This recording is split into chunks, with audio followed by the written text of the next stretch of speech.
Hola, buen día. Soy el doctor Manuel Alonso Domínguez Padilla, catedrático de la materia de anatomía de segundo semestre de la Facultad de Medicina y Nutrición de la Universidad Juárez del Estado de Durango.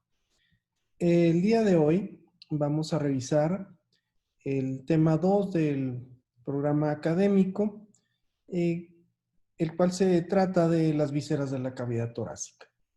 En este tema vamos a revisar primeramente, lo que es el tema 2.1, que son las pleuras, el tema 2.2, que son los pulmones, y el tema 2.3, que es el árbol tráqueo-bronquial.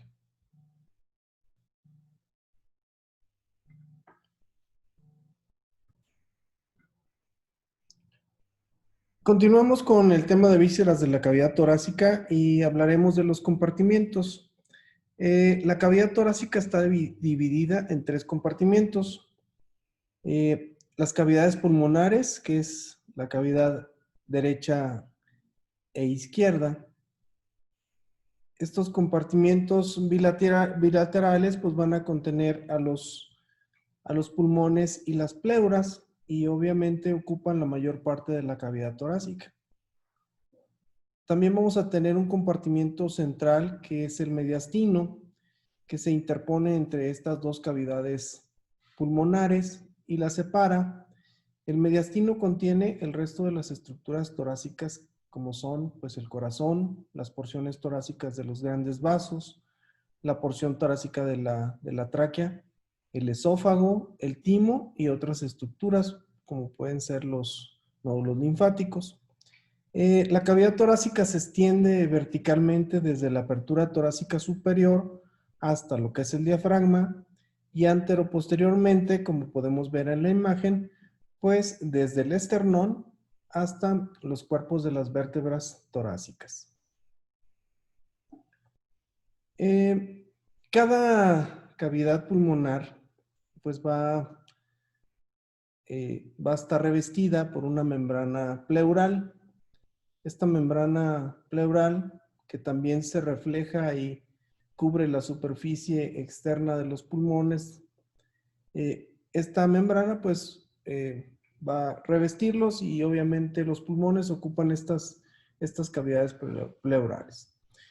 Como vemos en esta imagen al fondo, a la parte inferior derecha, aquí es un ejemplo que nos permite comprender cómo las pleuras viscerales y parietales pues cubren tanto lo que es la caja torácica y rodean a lo que es el propio pulmón.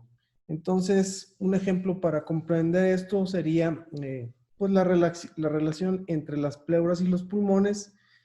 Aquí, por ejemplo, bastaría con aplastar con nuestra mano o con nuestro puño un globo inflado.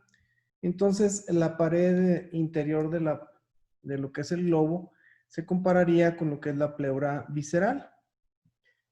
En el caso de la pared externa restante del globo, representaría lo que es la pleura parietal. Y la cavidad entre las dos capas del globo, como lo vemos aquí, pues estaría pues llena de aire en este caso y correspondería a lo que es la cavidad pleural, que en el caso de los seres humanos, pues esta contiene una pequeña cantidad de líquido que es muy fino. Entonces, si se fijan, pues este ejemplo nos permite comprender cómo este puño que comprime a un globo inflado, pues nos representaría lo que es el pulmón. Y aquí veríamos pues la pleura visceral y la pleura parietal cubriendo lo que es toda la pared torácica y obviamente pues unida aquí en lo que es el hilio del pulmón.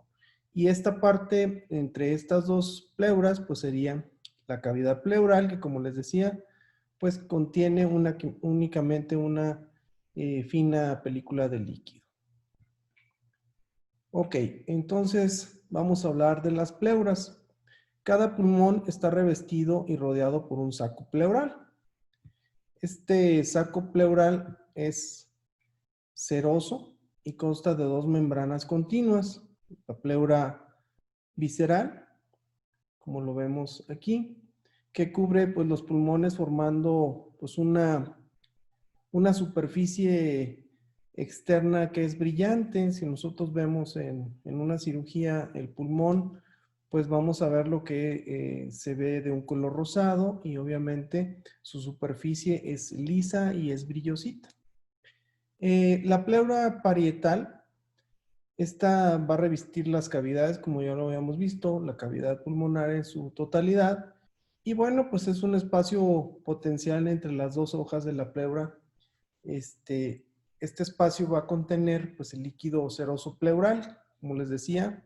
Este nos va a permitir pues, lubricar las superficies pleurales y permite a las hojas de la pleura deslizarse suavemente una sobre otra durante la respiración.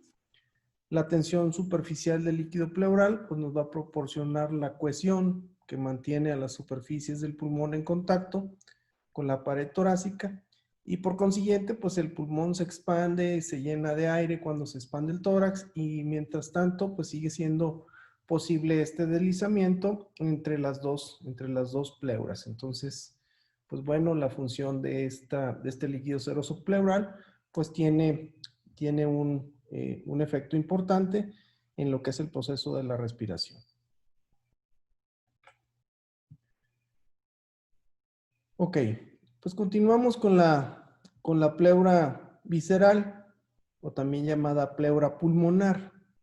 Esta, como les decía, pues cubre íntimamente al pulmón, se va a adherir a todas sus superficies, incluida la situada dentro de las fisuras tanto horizontal y oblicua.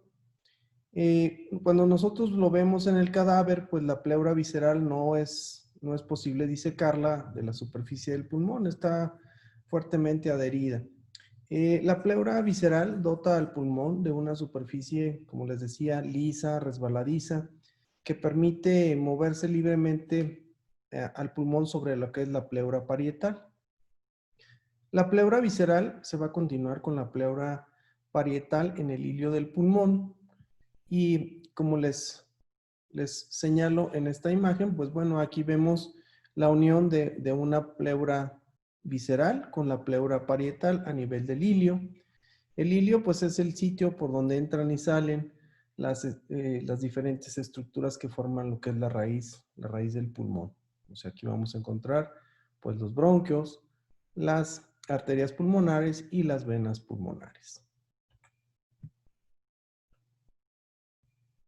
Continuando con la pleura parietal, pues podemos decir que la pleura parietal pues va a revestir las cavidades pulmonares, adhiriéndose de ese modo a la pared torácica, al mediastino y al diafragma. Es más gruesa que la pleura visceral y en una disección quirúrgica y del cadáver pues puede separarse de lo que es la superficie que cubre la propia pared. La pleura parietal consta de tres porciones, una porción costal, una porción mediastínica y una porción diafragmática. Vamos a revisarlas una a una. Entonces hablaríamos de la porción costal, les decía, la que está pues prácticamente cubriendo toda la pared. La porción mediastínica. Primero hablaríamos de la porción costal, de la pleura parietal, o también llamada pleura costovertebral. Esta pleura va a recubrir las superficies internas de la pared torácica.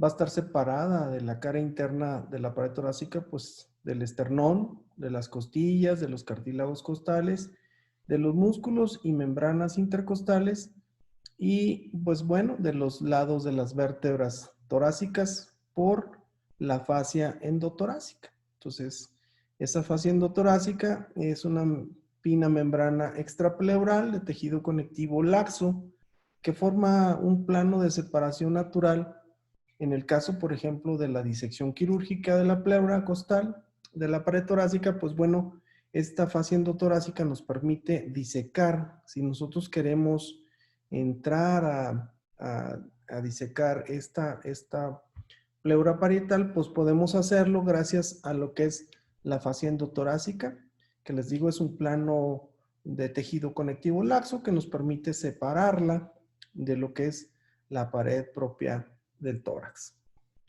Les decía pues que también tenemos una pleura mediastínica.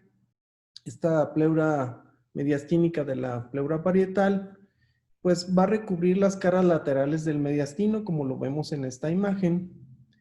El compartimiento de tejidos y órganos que separa, pues obviamente a las cavidades pulmonares y a los sacos pleurales. Se va a continuar superiormente en la raíz del cuello como pleura cervical, en esta parte. Se continúa anterior y posteriormente con la pleura costal e inferiormente con la pleura mediastínica, perdón, con la pleura diafragmática. Superior a la raíz del pulmón, la pleura mediastínica es una lámina continua que pasa anteroposteriormente entre lo que es el esternón y la columna vertebral. En el ilio del pulmón, que sería en esta parte, la pleura mediastínica se va a reflejar lateralmente en lo que es la raíz del pulmón para hacerse continua con la pared propiamente visceral, o sea, lo que les decía hace rato, ¿verdad? Que la pleura, en este caso la mediastínica, en el ilio del pulmón, pues se continúa y luego ya forma parte de lo que es la propia pleura visceral que cubre al pulmón. Ok, entonces continuamos con la pleura diafragmática, de lo que es la pleura parietal. La pleura diafragmática pues recubre la cara superior o torácica del diafragma a cada lado de lo que es el mediastino. Este sería en una parte y del otro lado sería la otra parte. Pues excepto a lo largo de sus inserciones costales y donde el diafragma se fusiona con lo que es el pericardio, la membrana fibrosa, que es la membrana fibrocerosa que rodea el corazón. Es decir, en esta parte, pues, no la vamos a contener, porque obviamente la pleura mediastínica va a estar fuertemente adherida a lo que es la porción central del diafragma. Continuamos con otra pleura que sería la pleura cervical. Esta va a cubrir el vértice del pulmón, como lo vemos en la imagen, en esta parte.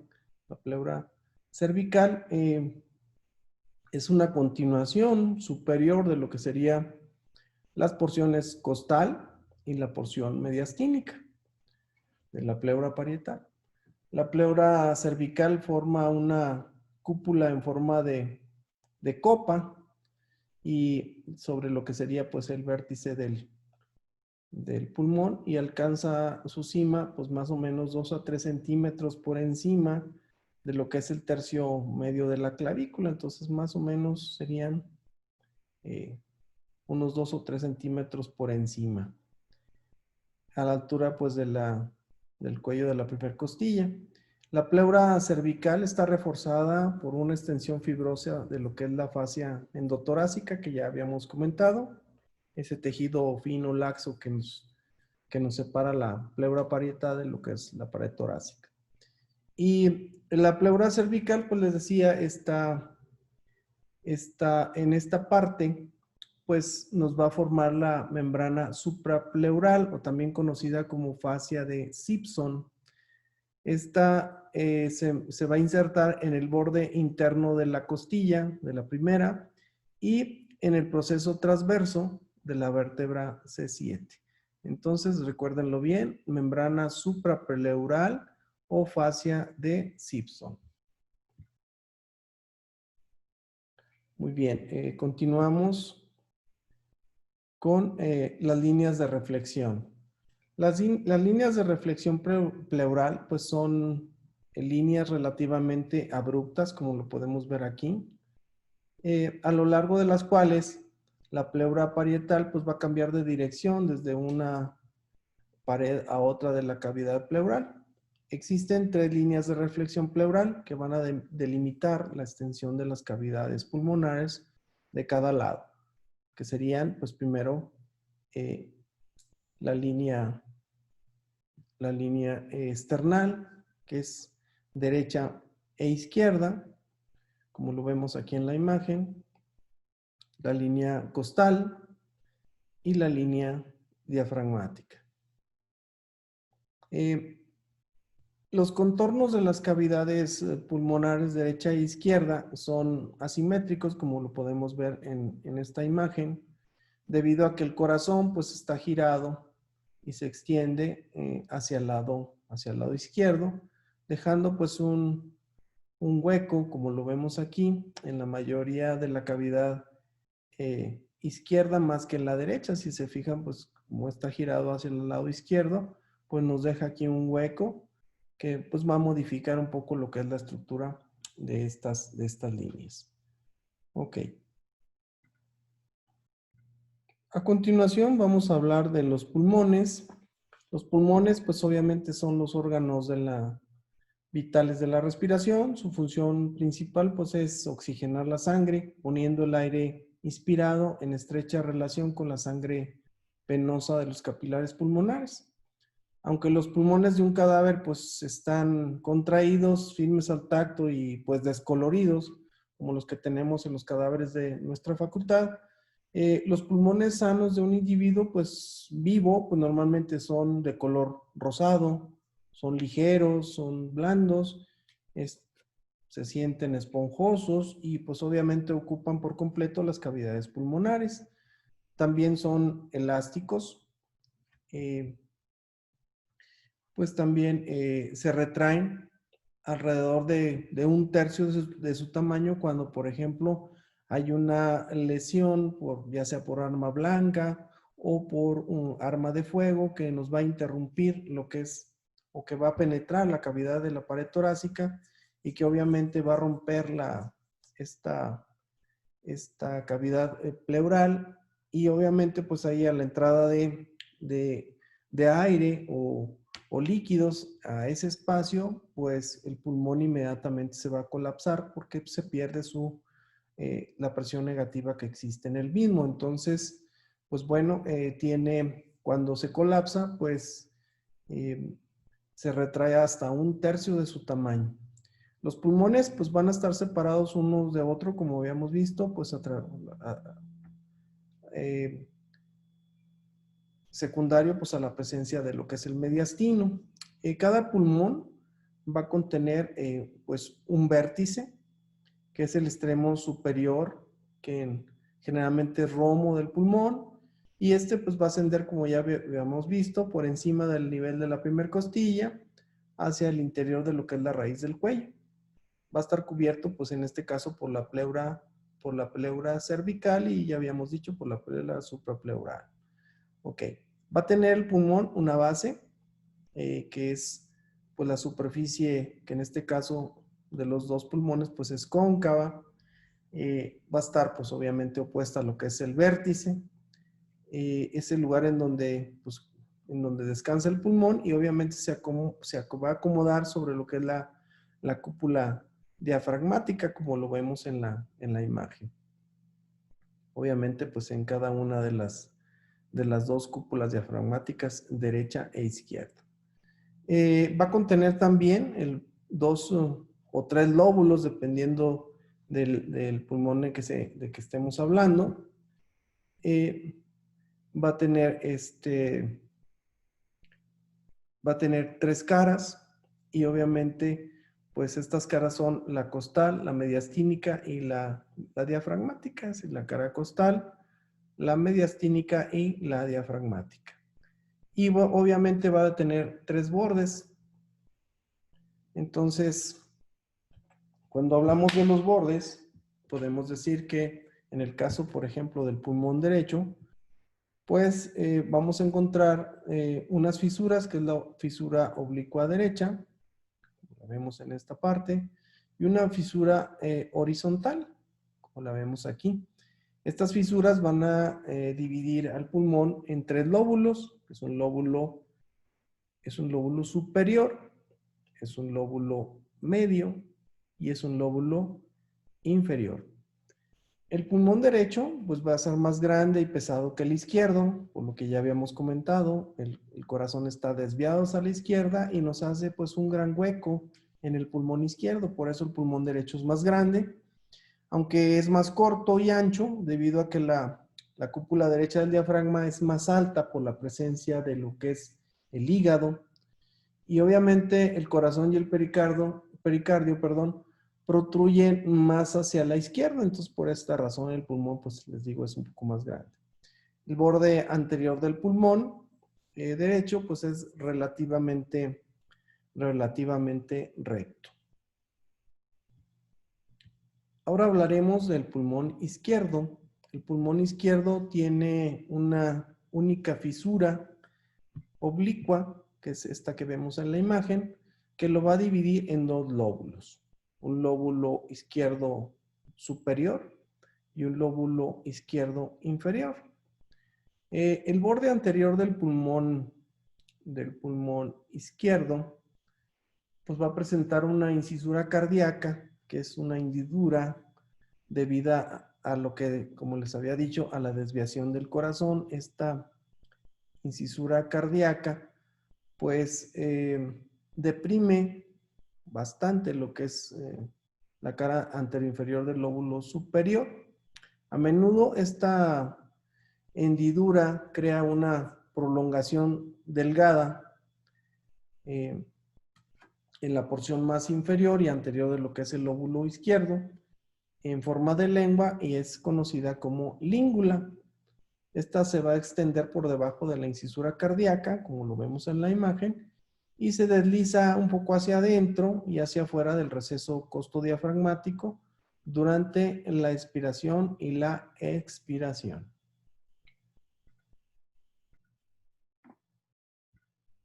Los pulmones en un cadáver que está embalsamado, generalmente los vamos a encontrar firmes al tacto y van a mostrar impresiones formadas por las estructuras adyacentes a él, como es las costillas, el corazón y los grandes vasos. En la cara costal del pulmón, pues obviamente esta cara es grande, lisa y convexa. Está relacionada, pues obviamente, con la pleura costal, que la separa de las costillas, los cartílagos costales y los músculos intercostales íntimos. La porción posterior de la cara costal, pues la vamos a encontrar que se va a relacionar con los cuerpos vertebrales de las vértebras torácicas y en ocasiones se denomina, pues, porción vertebral de la cara costal.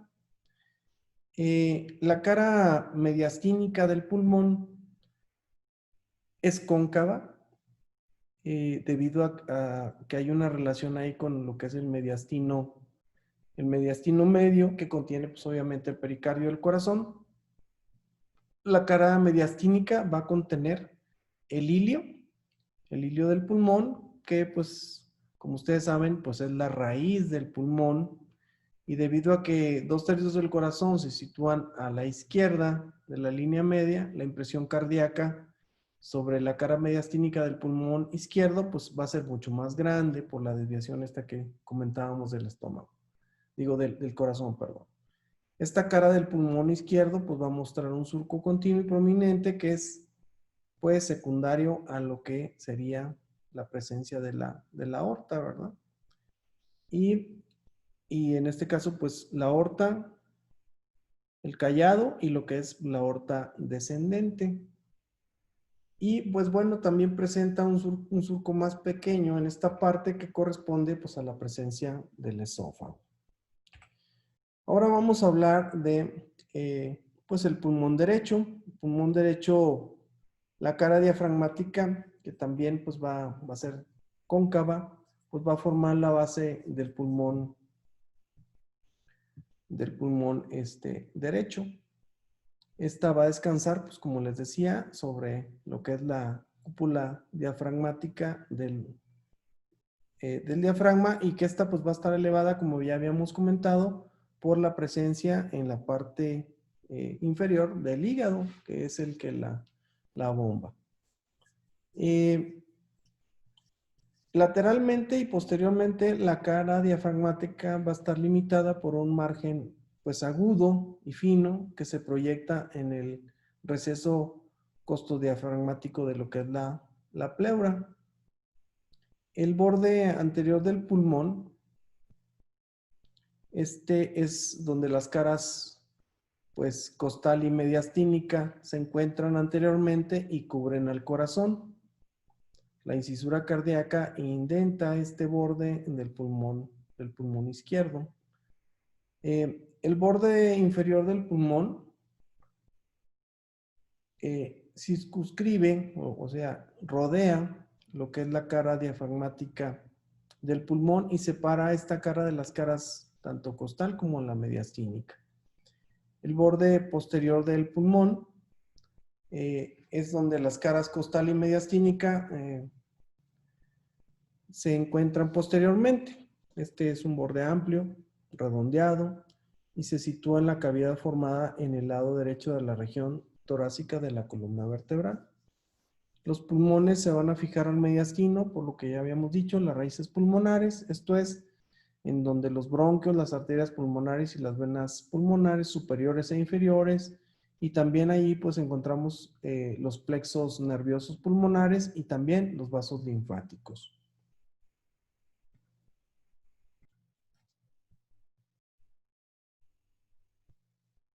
Si seccionamos la raíz del pulmón antes de lo que es la ramificación del bronquio principal y la arteria pulmonar, su disposición habitual es pues la presencia de la arteria pulmonar, está más superior en la raíz izquierda. Luego las venas pulmonares superior e inferior, que son más anteriores e inferiores respectivamente, y luego vamos a tener el bronquio principal, que se continúa contra y se va a continuar aproximadamente en el centro del límite posterior de lo que es el ilio, y pues aquí se va a encontrar también alrededor, pues de alguna manera relacionado con los vasos bronquiales que discurren normalmente por su superficie externa. Entonces, pues esta raíz del pulmón va a tener esta disposición como lo observamos aquí, ¿verdad? La presencia de la arteria pulmonar, las venas pulmonares y la presencia de los bronquios, del bronquio principal. Ok. Continuamos con el ilio pulmonar. Como les había comentado, pues es un área en forma de cuña en la cara mediastínica del pulmón, por lo cual las estructuras que forman la raíz del pulmón pues entran o salen del pulmón. El ilio pulmonar es medial a la raíz del pulmón, se encuentra dentro del área de continuidad entre las hojas parietal y visceral, como ya lo habíamos visto, y aquí pues vamos a encontrar pues el ilio, el manguito pleural, que es esta parte de unión de pleura visceral con pleura parietal. Inferior a la raíz del pulmón, pues vamos a encontrar esta continuidad de las pleuras parietal y visceral, formando lo que se conoce como ligamento pulmonar. Este ligamento pulmonar, pues, se extiende entre el pulmón y el mediastino, inmediatamente anterior a lo que es el esófago. El ligamento pulmonar consta de una doble capa de pleura, separada por una pequeña cantidad de tejido conectivo, como lo vemos aquí. Y cuando se corta la raíz del pulmón y este se extirpa, el ligamento pulmonar pues parece colgar de lo que es la raíz del ilio. Ahora hablaremos de la tráquea. Desde su inicio en la laringe, la tráquea, las paredes de las vías respiratorias pues van a estar sostenidas por anillos de cartílago y alino que tienen forma de C o forma de herradura. La vía respiratoria sublaringea constituye lo que es la tráquea y el árbol bronquial. La tráquea está situada dentro del mediastino superior. Se va a bifurcar a nivel del plano transverso del abdomen, que es más o menos el ángulo del esternón, en dos bronquios principales, uno para cada pulmón, como lo podemos ver en esta imagen, dos bronquios principales, que van a pasar pues inferior y lateralmente para entrar en cada uno de los pulmones o en cada uno de los hilios pulmonares. El bronquio principal derecho, pues este es un poco más corto y ancho y discurre de manera más vertical que el bronquio principal izquierdo cuando pasa directamente hacia el hilio pulmonar. El bronquio principal izquierdo pues va a discurrir inferolateralmente a lo que es el arco de la aorta y anterior al esófago y a la aorta torácica pues para alcanzar lo que es el hilio pulmonar. Dentro de los pulmones, las ramas bronquiales se van a ramificar de manera constante para formar lo que conocemos como árbol bronquial. Las ramas del árbol bronquial son componentes de lo que es la raíz del pulmón. Cada bronquio principal o bronquio primario, pues va a estar se va a dividir en bronquios lobulares secundarios, dos en el lado izquierdo y tres en el lado derecho, cada uno de los cuales va a abastecer a un lóbulo del pulmón. Cada bronquio lobular se va a dividir en varios bronquios segmentarios o bronquios terciarios que van a abastecer los segmentos broncopulmonares. Los segmentos broncopulmonares pues son las subdivisiones más grandes de un lóbulo. Son segmentos de pulmón de forma piramidal, con sus vértices orientados hacia lo que es la raíz del pulmón y sus bases pues van a estar hacia lo que es la superficie pleural. Van a estar separados de los segmentos adyacentes por tabiques de tejido conectivo. Estos van a estar abastecidos independientemente por un bronquio segmentario y una rama terciaria de la arteria pulmonar. Se denominan, obviamente, según el bronquio segmentario que los abastece. Van a drenar a través de las porciones intersegmentarias de las venas pulmonares situadas en el tejido conectivo entre lo que son los segmentos adyacentes a los que drenan.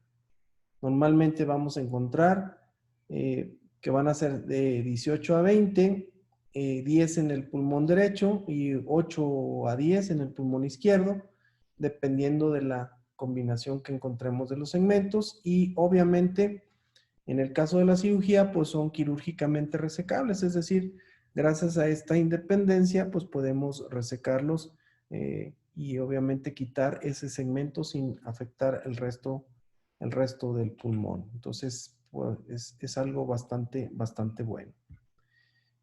Ahora hablaremos de los bronquios segmentarios terciarios. Más allá de ellos, vamos a encontrar que hay de 20 a 25 generaciones de ramificaciones. Tenemos los bronquios de conducción, que finalmente dan lugar a lo que son los bronquios terminales. Los bronquios de conducción, pues, que son los bronquiolos de conducción más pequeños, los bronquios terminales. Luego los bronquios, estos van a carecer de cartílago en sus paredes. Los bronquiolos de conducción van a transportar, pues, lo que son el aire, pero obviamente no van a poseer ni glándulas ni alveolos, solamente pues permiten el paso del aire a través de la luz del propio conducto. Cada bronquiolo terminal va a dar origen a varias generaciones de bronquiolos respiratorios que se van a caracterizar por la presencia dispersa de evaginaciones saculares, de paredes finas que se extienden desde su luz. Los alvéolos pulmonares constituyen la unidad estructural básica del intercambio de gas del pulmón y obviamente pues debido a la presencia de los alvéolos, los bronquios respiratorios están implicados tanto en el transporte del aire como en el intercambio de gases. Cada bronquiolo respiratorio pues, va a dar origen a de 2 a 11 conductos alveolares y cada uno de los cuales pues, va a originar a su vez 5 a 6 sacos alveolares, como podemos verlo en esta imagen agrandada, que nos permite pues, entender bien la distribución que vamos a encontrar en lo que es el árbol bronquial. Ok, pues vamos a hablar ahora de lo que es la vascularidad de las pleuras y los pulmones. Cada pulmón pues tiene una arteria pulmonar que lo va a irrigar y dos venas pulmonares que drenan la sangre procedente de él, como lo habíamos visto en un inicio. Entonces, vamos a tener a las arterias pulmonares derecha, como lo vemos en la imagen, y una arteria pulmonar izquierda, y obviamente a nivel vamos a tener también pues el origen de ellas, que es el tronco pulmonar. A nivel de, se va a encontrar a nivel de lo que es el ángulo esternal, y obviamente pues estas arterias, a diferencia de las demás del organismo, pues van a transportar sangre poco oxigenada o pobre en oxígeno. Es una sangre prácticamente pues venosa, ¿verdad? Esta la van a transportar pues hacia los pulmones para que se oxigene. Cada arteria pulmonar pues pasa a formar parte de la raíz del pulmón correspondiente, como lo vemos en la imagen, y se va a dividir secundariamente en arterias lobulares. Estas arterias lobulares, pues vamos a encontrar la arteria lobular superior derecha e izquierda. Para el lóbulo superior se origina primero, antes de entrar al ilio. Se continúan dentro del pulmón. La arteria desciende posterolateralmente al bronquio principal como arteria lobar inferior del pulmón izquierdo y como una arteria intermedia que se dividirá en arterias lobares inferior y media del pulmón derecho. Las arterias lobulares se van a dividir en arterias segmentarias terciarias. Las arterias y los bronquios están emparejados en el pulmón y se van a ramificar simultáneamente y recorren caminos paralelos. Un par va a estar formado por una arteria lobular y un bronquio lobular. Secundarios pues van a abastecer cada lóbulo. Y un par va a estar formado por una arteria segmentaria y un bronquio segmentario terciario que van a abastecer cada segmento broncopulmonar del pulmón. Ahora hablaremos de las venas pulmonares.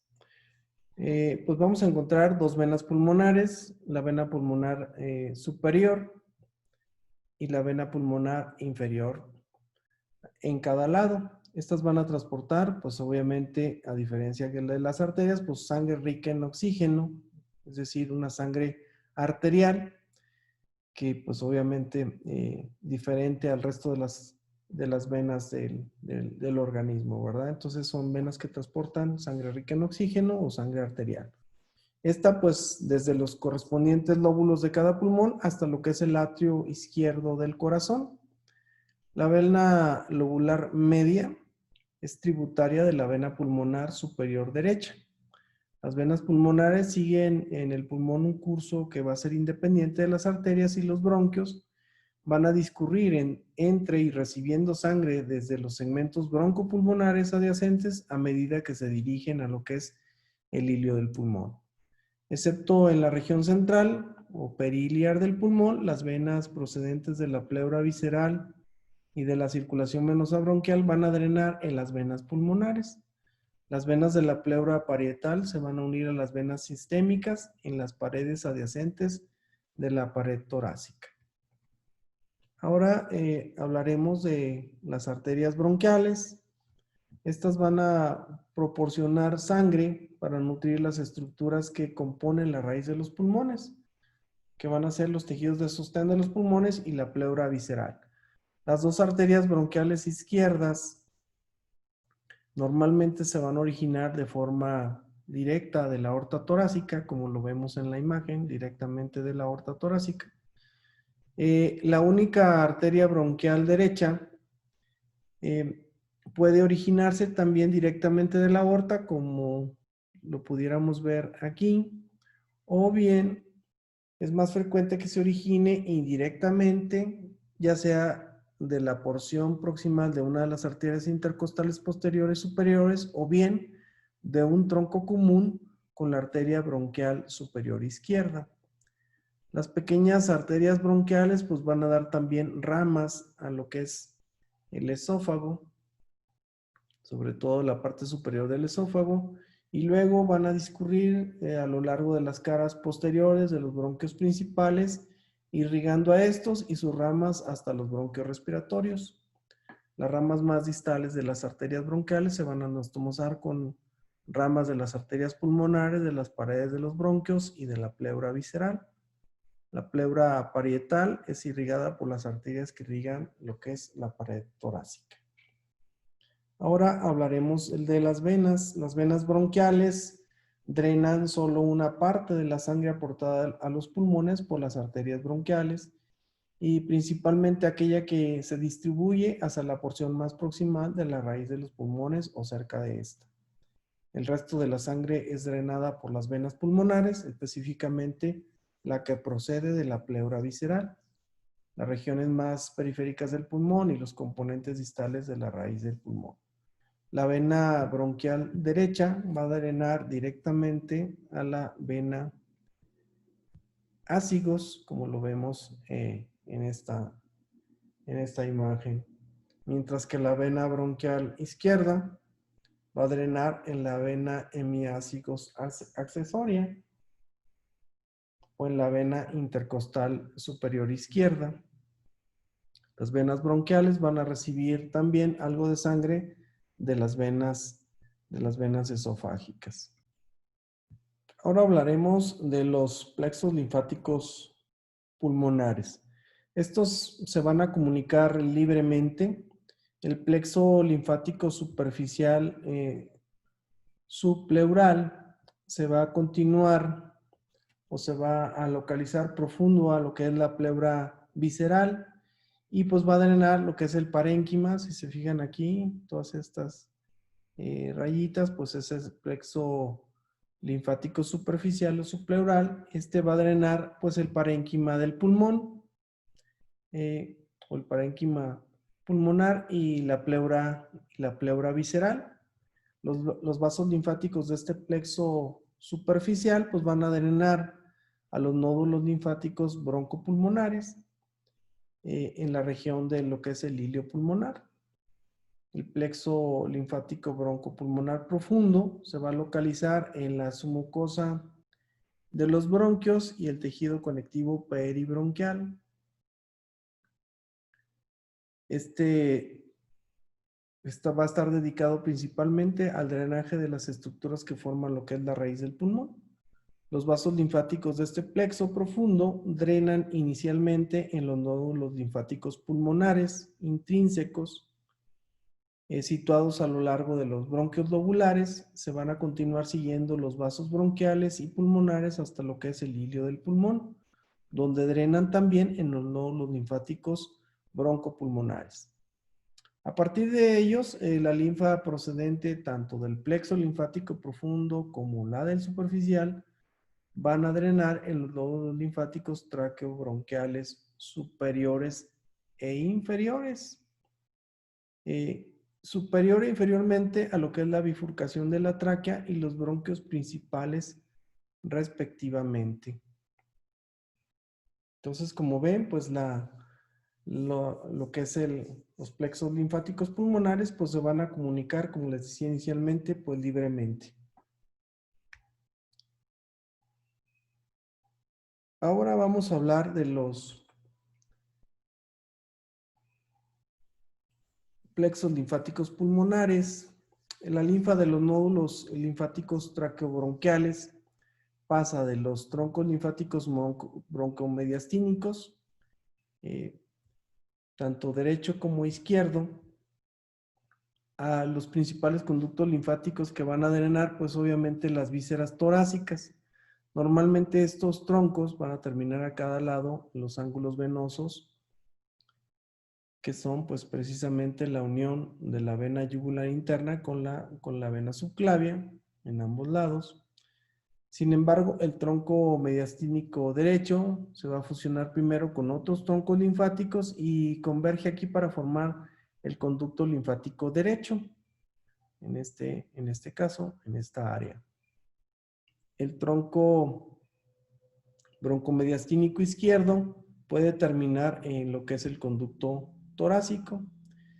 La linfa de la pleura parietal va a drenar en los nódulos linfáticos de la pared torácica y una minoría de los vasos linfáticos de la pleura parietal cervical van a drenar en los nódulos linfáticos axilares. Ahora hablaremos de los nervios de los pulmones y pleuras. Los nervios de los pulmones y la pleura visceral derivan de los plexos pulmonares localizados anterior y posteriormente, sobre todo a las raíces de los pulmones. Estas redes nerviosas contienen fibras simpáticas, parasimpáticas y aferentes viscerales. Las fibras parasimpáticas del plexo pulmonar son pues fibras presinápticas de lo que es el nervio vago o el nervio craneal número 10. Hacen sinapsis con las células ganglionares parasimpáticas que se localizan en los plexos pulmonares y a lo largo de lo que es las ramas del árbol bronquial. Las fibras parasimpáticas son broncoconstrictoras, es decir, son motoras para lo que es el músculo liso del árbol bronquial.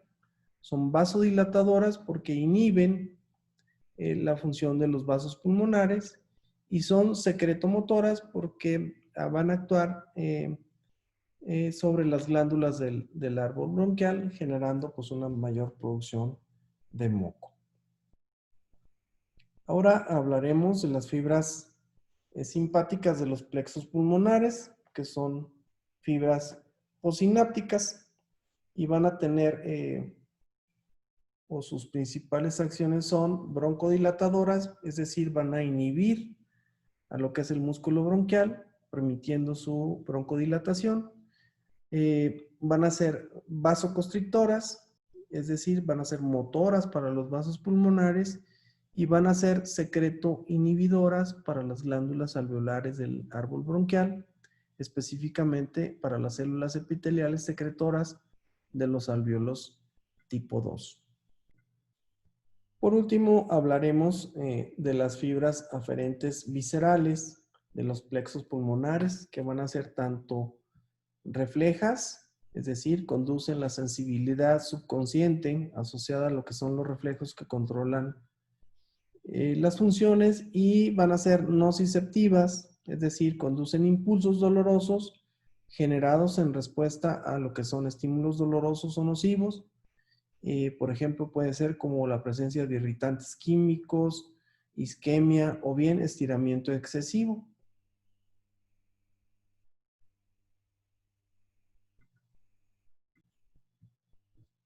Las fibras aferentes viscerales reflejas con los cuerpos celulares en el ganglio sensitivo del nervio vago acompañan a las fibras parasimpáticas transportando impulsos centralmente desde las terminaciones nerviosas asociadas con, por ejemplo, la mucosa bronquial, probablemente en relación con la sensibilidad táctil del reflejo tusígeno, con los músculos bronquiales, posiblemente implicados en lo que es la percepción del estiramiento, con el tejido conectivo intraalveolar en asociación con los reflejos de Hering-Breuer, que es el mecanismo que tiende a limitar los desplazamientos respiratorios.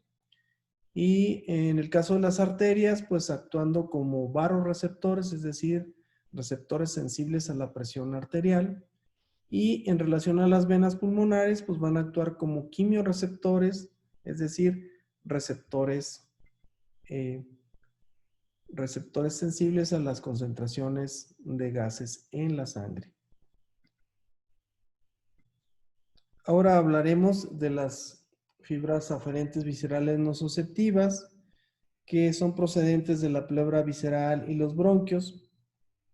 Acompañan a las fibras simpáticas a través del tronco simpático hasta los ganglios sensitivos de los nervios espinales torácicos superiores. Eh, Mientras que las que proceden de la tráquea pues van a acompañar a las fibras parasimpáticas hasta el ganglio sensitivo del nervio vago. Los nervios de la pleura parietal los